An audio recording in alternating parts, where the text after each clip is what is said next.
Remember, 3 years ago, we were energy independent, and now our country's a mess. This whole thing is born of the hatred and the contempt of the left, okay? The progressive lefts. Few people understand just how corrosive this is to the country and to the idea of the country. Trump, Tucker, Elon, and Fox presenter unite in a warning to the nation, emphasizing the pivotal role of those engaged in the Trump campaign. Hey, this is something that's potentially risky for all humans everywhere. I don't know anything about it, but he was another person that was treated badly, and he was a patriot. But we'll see what happens with that. We have a lot of people involved in the campaign that have done a tremendous job, and based on the polls, we're doing extremely well. Amidst political fervor, Trump's desire for record-breaking numbers clashes with the contentious nature of an election during Super Tuesday. You can't have an election in the middle of a political season. We just had Super Tuesday, and we had a Tuesday after a Tuesday already, and we had Louisiana the other day, a couple of days ago, and we won in a record number, the highest number ever recorded. The narrative delves into the divisive rhetoric surrounding immigration, highlighting the perpetuation of racism by casting blame on the founding fathers. New immigrants to this country are told immediately that the people who founded the country, white men, are the problem. They are evil. So not only does this inculcate racism in our immigrants, which is a terrifying prospect, but it also makes the workplace a hellscape, a sort of corporate Jim Crow structure that degrades everyone and that's inherently immoral. Biden's campaign strategy takes a dark turn as fear tactics emerge in response to waning voter support in the face of Trump's resurgence. Biden is already heeding that advice and turning to some good old-fashioned fear-mongering because he's losing key voters to Trump. The big guy now pumping out ads to try and win them back, but it looks like it ain't working. Exploring the concept of digital superintelligence, the discourse delves into the unpredictable terrain beyond the metaphorical event horizon. We'll have the sort of AGI singularity. Sometimes digital superintelligence is called like a singularity, like a black hole, because just like with a black hole, it's difficult to predict what happens after you pass the event horizon of a black hole. And we are currently, circling the event horizon of the black hole that is digital superintelligence, the event horizon. In the electoral battleground, Trump wages war against Joe Biden, portraying him as the epitome of presidential failure. But we're in the middle of an election right now, and we're fighting crooked Joe Biden, who's the worst president in the history of our country, by far, who's let this country go to hell. The borders, millions and millions of people coming in from prisons, from mental institutions. There are many people coming in from prisons and mental institutions, think of it. And are coming into our country, and this guy's just letting them come in by the millions. I think we have 15 million people already. People don't say that, I say it. And I bet I'm right, too. So we're going through this weaponization of our government to try and knock out somebody's political opponent. And so far, based on the polls, it's not working at all. The people understand it. We have a man who just ruled they'd like the trial to start in 21 days or something. And I don't know how you can have a trial that's going on right in the middle of an election. Not fair. Not fair. It's not fair at all. He knows that, too. He's a Democrat judge. He wants to do that because they're all trying to damage Trump as much as possible. It's having the reverse effect, but maybe someday it won't. I don't know.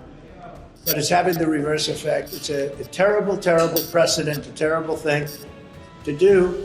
They could have started this when I left office. You could have gone back 3 years, more than that. When I left office, all of these things could have been started so we wouldn't be quibbling over starting this week or that week or 2 days or 3 days. It wouldn't have mattered. This thing would have been over 2 years ago. They could have started. They should have never started because there's no case. If you read Andy McCarthy's piece, if you read Jonathan Turley's piece, you read legal scholars all over the world, they say this DA case is a hoax and it's something that shouldn't have. It's not even.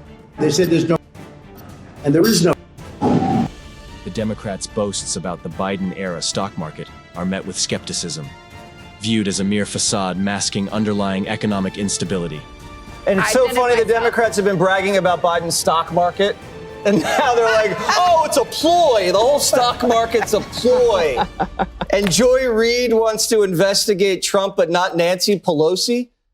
Talk about a pump and dump. Nancy and Paulie P been pumping and dumping their whole lives. Pillow talk. All of a sudden, he happens to know exactly when and where to sell and what to buy. Yep. Just happens to be his wife's the Speaker of the House. Come on, Jessica. The whole market is a pump and dump. Eventually, stock market's going to correct and everybody on the inside is going to sell and everybody else is going to be sitting here like, what just happened? This is the way life is. What do you think the Clinton Foundation was? Clinton Foundation was reputable charity 1,000 that has times an A1. worse than Truth Social going public. It's listed on a stock exchange. It's got transparency. Instead, the Clinton Foundation just goes to the Saudis while she's Secretary of State and says, pay up. They give her $20 million and they use it on their daughter's wedding. Trump's alarm over surging gasoline prices reverberates, echoing concerns about economic volatility reminiscent of bygone eras. So there it goes again. The price of gasoline is skyrocketing, and just like the old days under Biden, and came down a little bit, but it's going up and it's going up big. It's nearing $4 a gallon in many states and much more than that in some. Prices are up almost 6% in the last month alone, and they'll be going even higher. It's going to go higher and higher. The price of gasoline affects everyone and everything. American families are paying for it not only at the pump, but also in the cost of your groceries, your package deliveries, and virtually everything you have and everything you buy. Joe Biden actually wants high gas prices because they help with his ridiculous policy of abolishing gasoline-powered engines and forcing everyone into expensive all-electric cars that don't go very far, as you know, and they take a long time to charge up. That's why when Joe Biden came into office, he shut down the Keystone XL pipeline, which was a travesty. He canceled our oil leases in Alaska, but he approved the Russian pipeline going to Germany and all over Europe. And he waged on American energy. That's what he did. He waged on anything American having to do with energy. In addition, Joe Biden's weakness plunged the world into chaos and conflict, further driving up the prices you're paying at the pump. And they're going higher and fast. When I'm reelected, reducing the price of gasoline for American families will be a day one priority, and that includes electricity and everything else that comes with it. We will drill, baby, drill. We will slash energy crushing regulations, and we will restore peace and stability to bring gasoline prices down for everybody. The irony of Democratic opposition fuels Trump's ascent, transforming him into a figure of greater wealth and influence amidst their inability to articulate a coherent stance. The man was literally thrown off of Twitter. He was forced to start his own social network, and he did. And you know what? The Dems deserve it. The sad part about this whole thing is that the Democrats have literally made him richer. They've made him more powerful. And the Democrats, through their hatred, are going to make him president of the United States. They are incapable of looking at themselves in the mirror and say, I hate this man. I unfriended all my friends and family in 2016 when he was elected. Because who did Donald Trump? I mean, what is the problem? The discourse turns to the contentious issue of diversity, equity, and inclusion, DEI, perceived as a form of anti-white racism by those advocating for structural fairness. Affirmative action and its new version, DEI, are, of course, by definition, forms of anti-white racism. White men are at a structural disadvantage in getting jobs and getting contracts and getting into schools. There's kind of no pretending it's anything but what it seems to be. And most people know that. So the arrangement that America's had with immigrants for over 100 years has been, come to our country because there is opportunity here. And implied in that is meritocracy. If you work hard, if you have ability, you can ascend the ladder. But affirmative action and now DEI invert that arrangement. The issue, I think, with the ADL is not a question of hate speech, obviously. It's that the ADL and a lot of other organizations have become activist organizations which are acting far beyond their stated mandate or their original mandate. And I think far beyond what donors to those organizations think they are doing. you don't have to look far in the United States for moral outrages also on video. There's not a city in this country, not just the big cities, but cities of 10,000 people. I was in one yesterday that doesn't have some constellation of addicted young people living outside. We call them the homeless. They're addicts. And they're addicted to that were imported across an open border, allowed by the Biden administration. And they're more than 100,000 a year.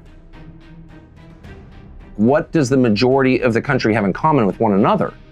Because look, if the arc of the last century's American history is super, super interesting. So you have this massive influx of immigration, the Ellis Island generation, late 18th, or 19th, early 20th century. And it's both good and bad. We only remember the good, but there was a lot of social volatility, like a lot. Like the mayor of Chicago got in his house. There was on Wall Street, like the Wobblies, the anarchists, like the foot soldiers that were immigrants, working class European immigrants. And part of the problem was there were just a lot of immigrants, and I mean, Sacco and Vanzetti, who the clerk in, was it Brockton, Mass? Anyway, it was in Mass, outside Boston. They had been in the country for just a few years, and they immediately got sucked into radical politics. Well, why was that? Well, because they weren't kind of bought in or rooted in or hadn't been fully assimilated into American society. So then you have the First World War, and we basically shut down immigration, and we have this period of settling where, like, all Americans, let's think through our civic religion, what ties us together, and then that leads into October of 29, and you do have this national crisis that lasts for more than a decade, and we didn't blow up. And we had a successful, the CCC, we had these big programs, which I'll say this as a conservative, kind of worked in keeping people fed and focused, and gave them purpose, kept the country from collapsing during the Great Depression.